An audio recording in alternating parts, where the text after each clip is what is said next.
Bună ziua from Romania! Ngayong araw pala is pupuntahan namin yung aming lolo. Bibisitahin namin siya sa kanyang bahay. Ang lolo namin ay nakatira sa isa sa mga villages dito sa aming lugar. Yes, malayo-layo po yung kanyang bahay kaya minsanan lang talaga kami nagkikita or pinupuntahan. Minsan kapag hindi kami pumupunta sa kanya, siya naman yung pumupunta sa aming bahay para kami ay dalawin.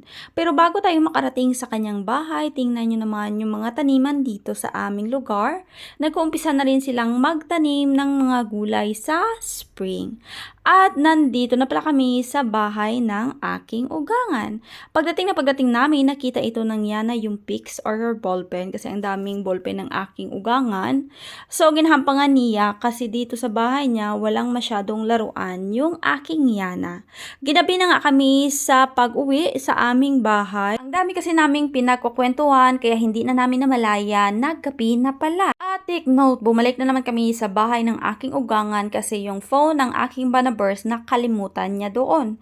Kaya nakarating kami sa bahay namin ng mga 10:30 ng gabi. Then kinaumagahan, nandito na kami sa aming garden kasi nga ipagpatuloy na namin itong pagbubungkal ng mga lupa para sa aming pagtatanim. Super ganda talaga ng weather today pero kailangan pa rin na mag-jacket syempre kasi nga ramdam pa rin yung lamig kahit papano. Tapos yung Yana, tinatawag niya dyan yung aming kapitbahay. Kasi yung kapitbahay namin, every morning, nag-istoryahan ay sila nga dua. So today, meron palang work yung kapitbahay namin kaya hindi sila nakachangwa-changwa ng Yana. Kaya ayan, naglakad-lakad lang siya dyan doon papunta sa dulo ng aming garden. Tapos babalik din siya. Nag-enjoy na talaga yung Yana kasi nga super ganda ng weather at palagi talaga kami dito sa my garden na nakatambay para magpainit at para gumawa dito sa aming garden. At napansin niyo wala na dyan yung aming solar or yung aming greenhouse kasi nilipat na namin siya sa may harapan at mas maganda nga yung kanyang pwesto ngayon kasi natatabunan kami doon sa may aming bahay. Hindi kami masyadong makita ba? Unlike before nung yung aming greenhouse doon sa may kabila, kitang-kita talaga yung buong bahay namin dito sa likod.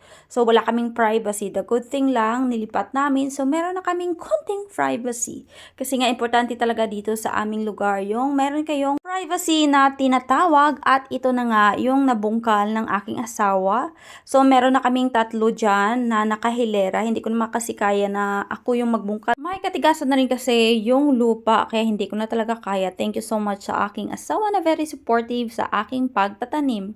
Tinanggalan ko na pala ng jacket yung Yana kasi grabe na talaga yung init.